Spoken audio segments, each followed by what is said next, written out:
Welcome, everyone, to episode 135 of Just Joshing. I am your host, Joshua Pantelleresco. I write stuff and podcast too. This is part 2 of my conversation with Tim Reynolds. I was debating whether to just go. I'm going to tell a second Tim Reynolds story here. And then we're just going to wrap things up with part 3. Tim actually was great.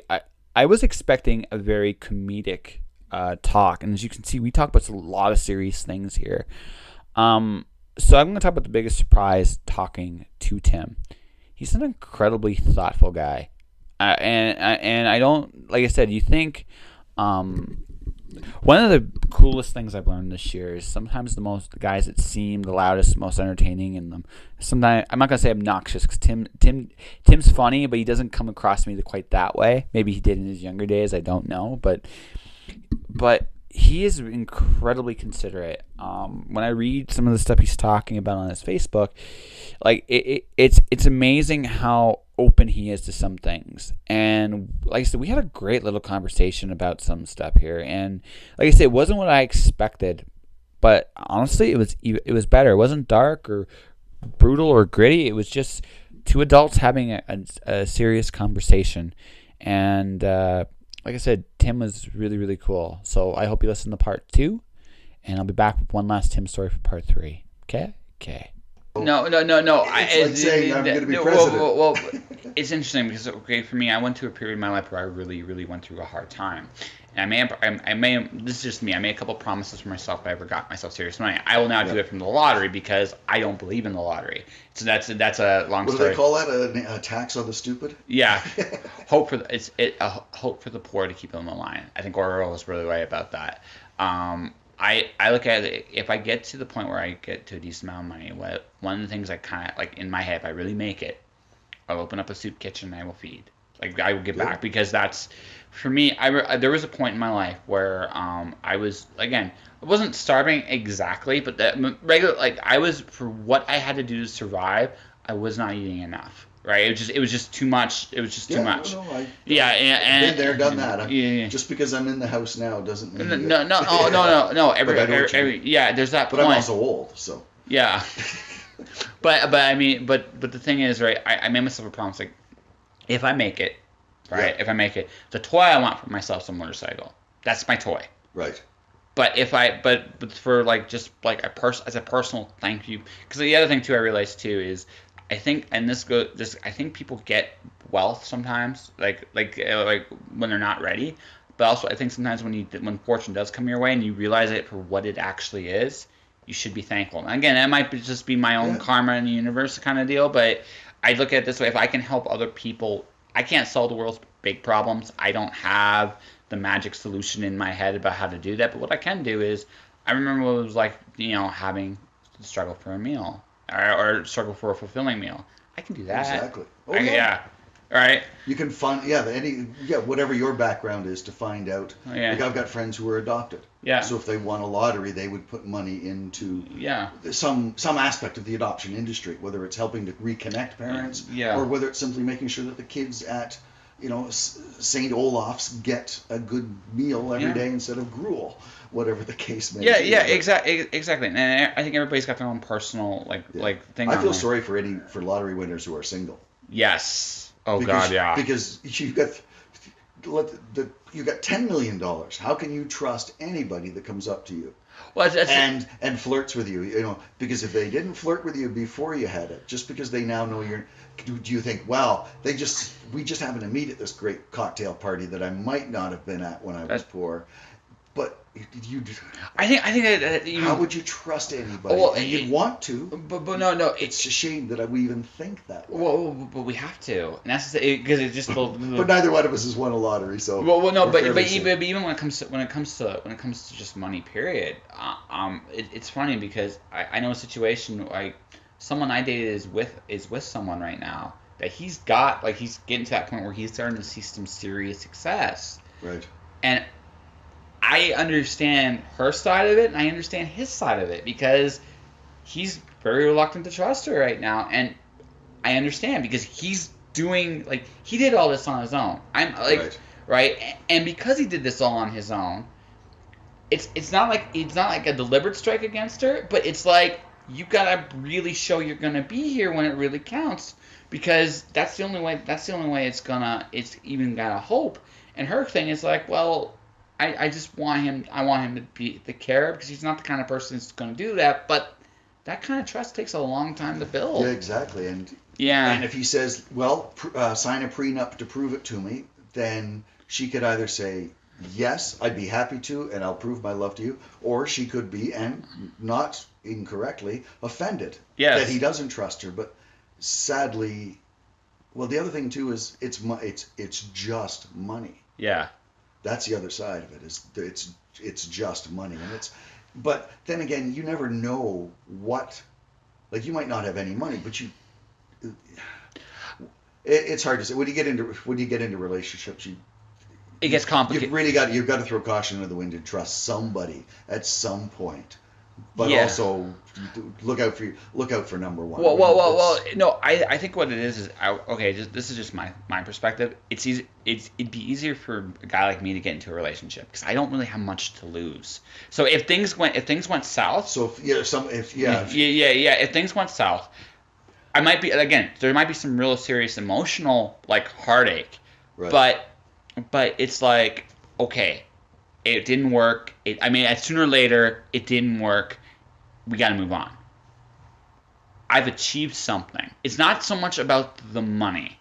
It's more about the fact that, okay, I now have a house, or I've achieved this, and now I've achieved that. I busted my ass to get to this point. And the idea of somebody that just can come in and take that from me.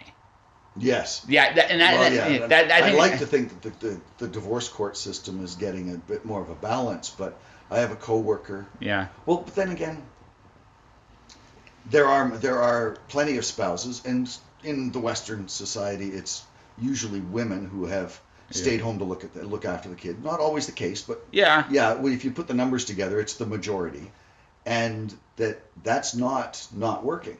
Yeah. If the children are being raised, houses being looked after, all the other things that couples do, sadly, when a divorce hits, people start to put a dollar amount on that. Yes, they do. The smartest divorced people I know are the ones who said, "I just wanted out. I didn't need." I said I just wanted one of the vehicles, and I just want to be clear and gone with you. The others I know that are, well, one of them, a coworker's been fighting 9 years. Oh, God. And because they ended up buying a couple homes. They got some really nice homes, mm-hmm. and they worked their way up. But who's to say she's not entitled to that half of their life because of her contributions? And the contributions they're not always a paycheck. No, they don't have to be. If you've got children who aren't in jail, then somebody's looked after them.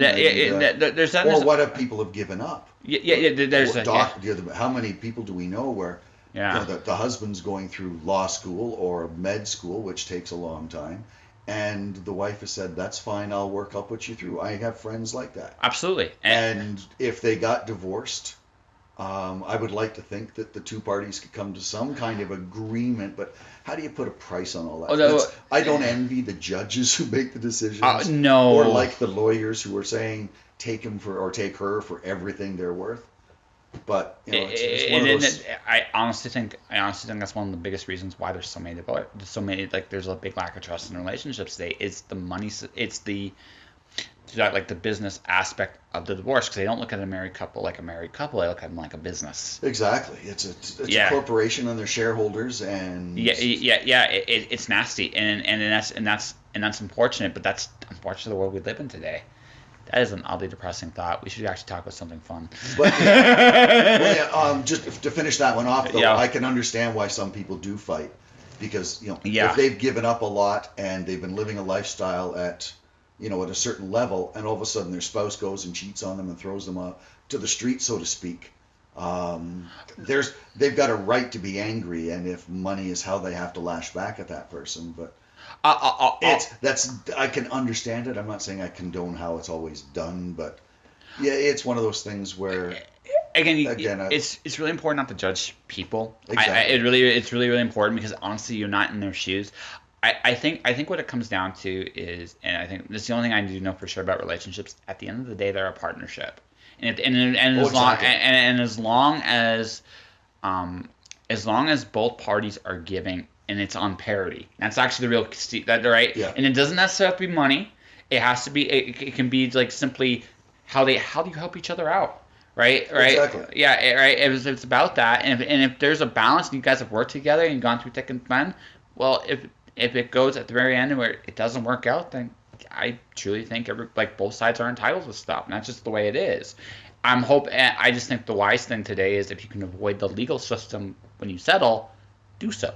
It just says. Well, you can't avoid it completely because paperwork needs to be signed. But you're right. It's the ones that I know who've gone through complete hell. It's the lawyers and the funny thing is the ones who've gone through the worst are the ones who had the most money. Yeah, absolutely. But but it's silly when you see people who have no money fighting. Well, a friend of mine, her ex took her to court for custody, not of their 2-year-old daughter, of the pool table, because it was a very expensive high-end pool table.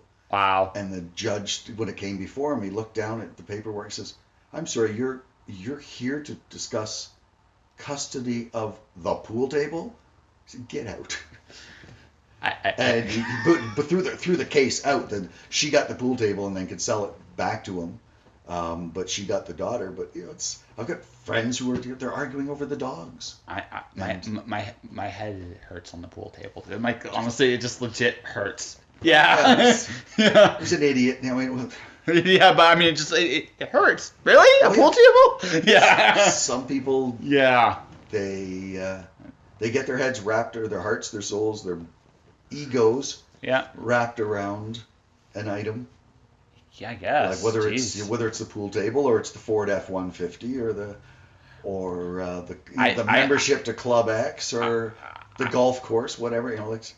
If Donald and Melania Trump ever divorce, that would be a fascinating thing to look at the numbers on that one, just simply just because they're the most prominent couple on the planet right now, really. Yeah. And I hope they don't, as long as they're happy. Yeah. I mean, I certainly, whatever we get is the impression we get through the media, there's no way to tell whether that's accurate.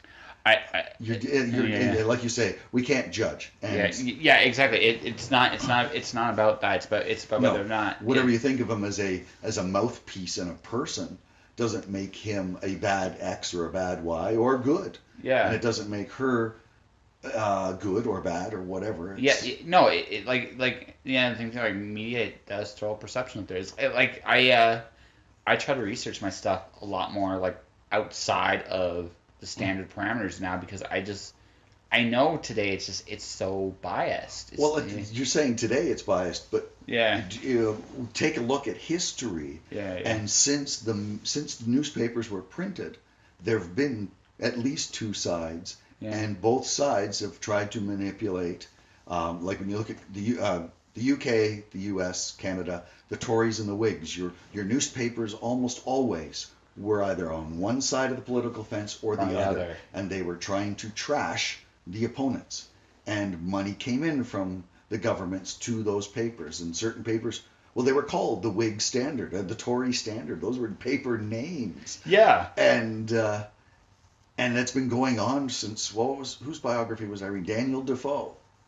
Wow, that is a long time. Yes, no, I'm talking 400 and 500 years. Yeah. With the printed newspaper, that's been going. So what we're seeing today is just simply wider, because now everybody can get into the game and create, the Beaver, the Guardian. We could create our own media source. Media outlet, and then you have to vet your sources really seriously. But that bad media has been going on and manipulating. That's why in my new novel that I'm writing now, not one that's come out, one of the villains is going to be an investigative reporter. Yeah, because it makes sense. Like I have a book coming, like I'm working on, there's an indie thing called Cloud Diver. Well, when I was trying to think about first person narrative. It's really hard to actually do plot through first person without it sounding contrived. Because of course when you're writing a story and you're going through a story, right? If I take a page to explain the plot, that means that it takes out. Well, my new one's all first person as well, and I'm finding that conversations with people who don't necessarily know the details, like if your two main characters are business partners, they should never say, well, our stock's been trading at this for the last blah blah blah, and well, since we've been on the stock exchange since 2016. That's information they already know. Yeah. But if your guy's sitting in Starbucks, and somebody's reading the stock page and he doesn't know them, he says, "Have you checked out, BX4?" He says, "What's that?" He says, "That's our company. We've been on there since 2016. We've got this technology you might want to look into." Yeah. Well, but you're right. It is hard to find those without totally manipulating your story and making it unreal. People going, "Oh my God, what is he doing? It's an info dump. I want to throw up." So my solution was Twitter. Like, Nice. So what I did was I could put plot points in Twitter feeds. Yeah. So that way it's outside the actual story, and you can actually take a moment when you want to and read the plot. If you don't, that's fine too. I mean, it might if you get lost somewhere, you can just look up and kind of see what's going on. Have you created that actual Twitter feed? Not yet. Waking Anastasia, my novel. Yeah. The character, Jerry. If you look up the Tao of Jer. Okay. Tao of Jer, you'll find all of his tweets. Yeah, I haven't done that. So I did that back when I was writing the book. So you can actually go online, and in the new one, I have a dating website. That's awesome. And I bought the domain. I own eromance.ca. Awesome. And so I can use, and for the cost of $15 a year, I'm guaranteed that nobody else is going to sue me 10 years from now. Absolutely.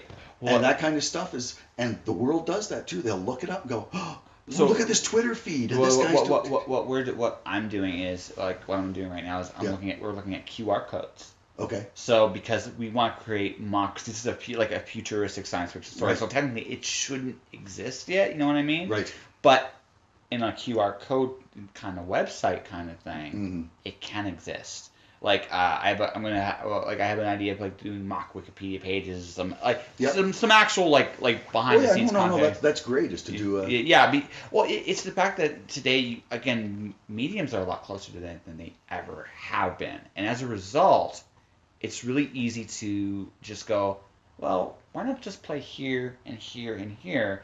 And also, just my own nature personally, I do podcasting, I do the written word, I'm playing with two mediums right there. Right. I'm starting to play with YouTube a little bit more, right? Yep. So for me, just the idea of mixing mediums together, it's something I'm already kind of doing. You know what I mean? So, yeah. Well, I will reference mediums, like in the new novel, A Hummingbird in the Gaslight.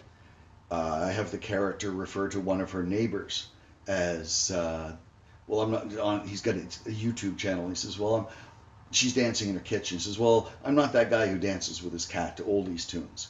Well, mm-hmm. You can actually go online and find the old guy dancing to oldies tunes with his cat, mm-hmm. because it's me. Yeah. And so I'm referencing YouTube. And at one point somebody was talking about, she said to reference Trump and Twitter and those things, because by the time the book comes out, he's already part of history. But it's interesting. What was the TV show Salvation that's on right now as a summer show? Is all about a meteor that's going to hit us in 168 days, and they're trying to put the technology together to redirect it, et cetera, the standard thing. But the president in it is female. Interesting. And you know that production of this would have begun last year before the election, but it's not Hillary. Yeah. But they have made it a female president. And a lot of people had assumed that. And I think Robert J. Sawyer, who had, with Quantum Night, had predicted a Trump-like president, was quite insightful. And probably, he said, what's the worst case scenario here? I don't know what he did, but he says, what's going to happen if? And, but I love, like you say, that you've got so many media crossing over. Yeah. You almost have to, mutual support or mutual promotion. Yeah. That you're, like you say, using the Twitter feed, even though it's a future society. You could also use Twitter you could create something other than Twitter. Absolutely. I'm gonna, like, so one of my, this is just a thought. I have a theory that Twitter will eventually reduce its characters to 80 words, and the dialect in Twitter will be something that reminisces the Klingon language. because I look at the social media quote unquote troll culture. It's fascinating to me because it's the downside to all this communication being so connected is we get trapped in our own bubbles so much. Yeah. And when you look at someone that's trolling other people, you can almost look at that and go, it's like you're taking a pot shot from your window, and you're safe there because no one can touch you. Oh yeah, yeah, right. And I'm thinking it's the drive-by shooting of the internet. Exactly. If you move fast enough, nobody will get your plates. Yeah. Although I did read today what Rowling did to one person that trolled her. That was brutal. Yes, that was with the house. Yeah. Well, actually, what Josh was referring to was J.K. Rowling telling a troll that she's not just going to own her mansion, she's going to own his hut in 2 years. His hut in 2 years.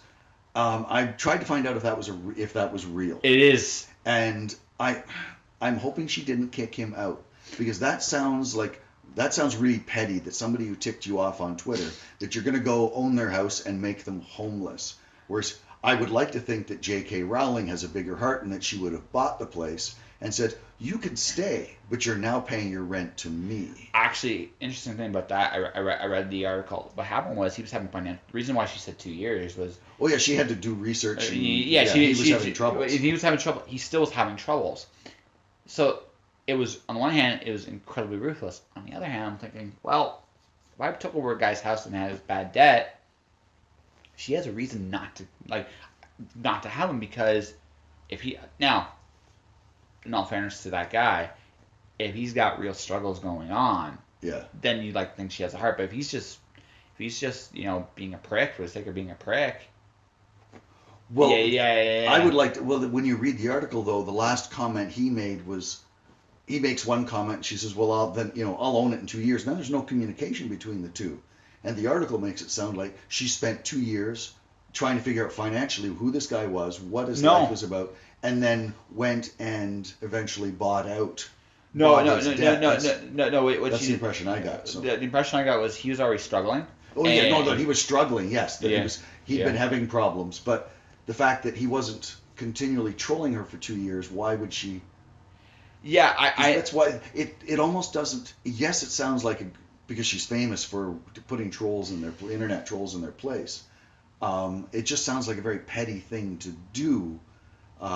Even if he's spouting, because he really only just spouted one or two racist things on her feed. Yeah, it's a weird thing. It's a strange thing, because something I've been kind of relearning this year. There is something to be said about someone saying something and doing it. Like, you know what I mean? Yes. Yeah. And she said it. It's almost like again, it's ruthless. There is no ifs, ands, or buts about it. It's ruthless. Well, what the article doesn't say is what she did after that. And I'd like to think that she didn't just say, ha ha, I own your home, now you and your family are out. I would like to think that she had said, I own your home, now let's have a serious discussion. And I'd like to think that was the follow-up, because she doesn't impress me as somebody who's going to crush, because that's more like a Trump move, to buy somebody who's pissed you off and crush them. Yeah. Because by taking whatever troubles he's having. But actually, to be better revenge for somebody, he's trolled her, for her to come back and do something nice. Actually, it is the best way. Nothing kills like kindness. And I honestly, it's true. It's one of the most. If you're nice to somebody and you're sincerely nice, and they're being mean to you on every level they can, it's the worst thing, because now they feel worse. Well, anger needs to be fed, and if you take away the food, now if you take away the food, now there's no way you're not the bad guy. There's just zero. Like, if you keep going now, it's not because you're doing it for like revenge or some justification. Yeah. You're doing it because you're a prick. Yeah. Yeah. What is it the police use when they charge excessive force? Yeah. So in other words, somebody takes a swing at you, and you grab their hand, put it behind their back, and you hold them till the cops get there, and you're able to hold them there. So that's fine. But if you then take that arm twisted behind their back and either wrench the shoulder out of the socket or hammer their head into a brick wall a couple of times, even though you've already got them restrained, that's excessive force. J.K. Rowling's famous for verbally putting trolls in their place. Yeah. So that's why I think, I hope that she didn't ruin what he was doing, but she actually just had a conversation with him and says, all right, now we're going to talk. And you're not going to get away with being the asshole that you are and the dick that you are. But it's really cool. At some point we should talk about your books. At some point. Oh, yeah. Well, I sort of mix that in. No. I know. But the interesting thing about you, and this, we didn't really formally talk until this year at No, because I haven't been able to make any of the IFWA meetings or any of that stuff. Oh, no, and I haven't really been doing that very much this year either because of my own schedule being crazy. Yeah. So Tim, I think, got a good impression of me after watching me and Vanessa do Fox and Socks live. Oh, yes. Watching the two of you alternate pages in a Dr. Seuss book was... Yeah, that was... there's a picture around. I didn't videotape it, but I think I got a couple of stills of that with my phone. But that was impressive, watching the two of you. Yeah. And you followed it up with the Rainbow Connection Muppet style, which I was like... Well, that's one of my... I don't sing very well, so when I do karaoke, I tend to get goofy, and sometimes it's the Muppet voices. Actually, there's a version of me doing online on a horror website out of San Francisco of me doing the Monster Mash, but doing it with the two voices, like Frankenstein and Dracula. Yeah. So the thing was, I felt sorry for that because I felt sorry for that because Vanessa and me did really good. Arguably, you did better, right? That doesn't matter. It's a matter of degrees there, but you did. I mean, that's like you had you up to. Well, it takes the entertainment level up to a degree of silly that even Dr. Seuss had not yet gotten to. But I would have loved to have combined those and either done Dr. Seuss with voices. Yeah. But do the wrong voices, like Jack Nicholson reading Sam I Am. Yeah, that'd be fantastic. Well, so next year, like I talked about this with somebody else. Next year, what we'd love to do is I would love the opportunity to do some kind of charity style thing with Dr. Seuss. Number one, because it was a big hit on my podcast panel too. I made people do that. But two, it's fun. Like it's something that's just really fun, and like I think a lot of authors doesn't hurt anybody. And if you did it for a charitable cause, that's better for everybody involved, right? So exactly. Or even reading. Yeah. Would do it like a mini variety show, like 4 or 5 acts, where everybody does something with a famous children's book. Yes. And whether it's alternating lines with Dr. Seuss, or whether it's somebody who does a Christopher Walken impression, which I do not, reading Winnie the Pooh. That'd be fantastic. Or Miss Piggy reading something that was... Miss Piggy reading a Grimm fairy tale would be amazing. Yes. Well, I do Piggy. I do all the Frank Oz voices. But something like that where you've got a real entertainment level, but also which comedy is best where you've got contrasts. Yes. Where either that or you take a character like Miss Piggy reading, I don't know... some male action story, and rather than a romance, which is what you would expect. Miss Piggy reading Tarzan, or John Carter or something. Yeah, one of those classics, or even something more Clive Cussler. Yeah, that kind of thing. Or Fozzie Bear reading erotica. or romance. Not even get into the sex scenes themselves. Just a piece of non. Do you know how many steamy? Do you know how many volunteers from the community you would get for that? I think you'd be like have a lineup of people. Read mine, read for you. Well, if I was doing Fozzie, I already know whose erotica I would read because I've got a couple of friends. Nice. Well, we did a panel actually on what do we call it? Oh, it was Love, When Fact and Fiction Gets It On, and where our real lives collided or became part of our fiction. And there was myself who writes. I write everything, essentially, but spec fic, science fiction, fantasy, currently psychological thriller. but my stories almost always have an element of relationship or love. Sometimes it's love between people, and sometimes it's love for the city you're living in, or love for yourself because you're trying to survive something. So that level of love. Then we had a romance writer who was telling about how how the romance, she quite often reflects how she met her husband. And then we had the two erotica writers that were talking about that. And it was quite a conversation, and a lot of blushing going on in that room. And I don't think anybody even said a swear word. There were a couple of descriptions which were adult oriented, and everybody knew what they were talking about. But it was one of those where oh yeah. And I think even though we have romance writers involved, I think the erotica, a lot can be learned from different types of writers. Absolutely. Because I would love to be able to write romantic scenes between two people that didn't come off sounding like Harlequin Presents, which is their base level, as opposed to Harlequin Super Romance, which is better written. And yes, I read the guidelines, I owned the guidelines, I've submitted to Harlequin. Hey, you know what? I don't judge it today. Like it's something. Believe it or not, it's kind of on my to-do list because I know it's something I'm uncomfortable with. Right, so get out of your comfort. Get out of your comfort zone. Totally. That's what it's about. Like I do comedy. Like I to my surprise, like writing, I have a certain comedic bent. I think just because I'm a work bastard. That would do it. Yeah, that works for me. Yeah. And so I because of that, I the comedy comes easy to me. Action comes easy to me. Emotions, romance, that kind of stuff, that's a lot more difficult for me. So writing something like that would force me out of that it would stretch me, and it would make my comedy and action stuff actually better. Oh, definitely does. It does. Yeah. That stuff I don't write. I don't write erotica. Romantic scenes. Well, I've been involved in romances. And I've always been very much a romantic. Your readers will cringe and turn off their podcast right now when I tell them that my favorite movie ending is You've Got Mail with Tom Hanks and Meg Ryan. And when all you hear the dog bark, she's standing on the bridge waiting for. Spoiler alert.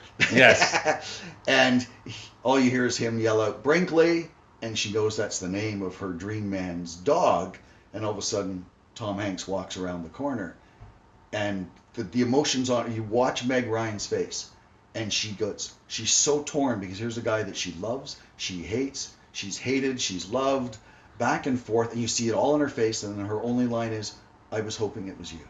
Yeah. And to me, I'm a romantic sap. I can't watch that. Having watched the whole movie leading up to that, I can't watch it without moist eyes. Yes, no. So when it comes to romance or romantic situations, I mean, romance, capital R romance like Harlequin, that's a different game. But to have two characters having an intimate moment of human connection, I don't have problems with that. I would probably have more of an issue writing jocks in a change room because I don't hang out. I've never played a team sport. I don't. That whole mentality, it's not something I participated in as a kid. Yeah. I played individual sports, so I was competitive and at a city level and was a national level umpire. But I didn't participate in the hockey locker room, the football locker room. I'm not saying either way. I'd actually have to talk to my buddies who did that, because all I would know would be what I've seen in Hollywood. I mean, after high school, we all did it in high school. Do the guys at 35, they still snap towels into each other's butts and make jokes, or is that a stereotype? Because that's what you want to do, is avoid the stereotype. And writing those scenes would, well, not that I'd want to write about a bunch of guys in a locker room, but unless guns broke out, and then I'd be fine with it. Yeah. Because I know weapons, so I'm good with that. Having an assassin get into like a dressing room where guys are actually just changing stuff. With a contact poison on the end of his towel, and everybody's the guy died, and then what you don't realize that the one guy has had butt implants done, so when he gets snapped with a towel, the butt implant takes the brunt, and he doesn't die, and he becomes the hero. I don't know. How bizarre can we get? A couple more steps, we'll be doing Red Dwarf episodes. It's okay. I now know you do Carmen.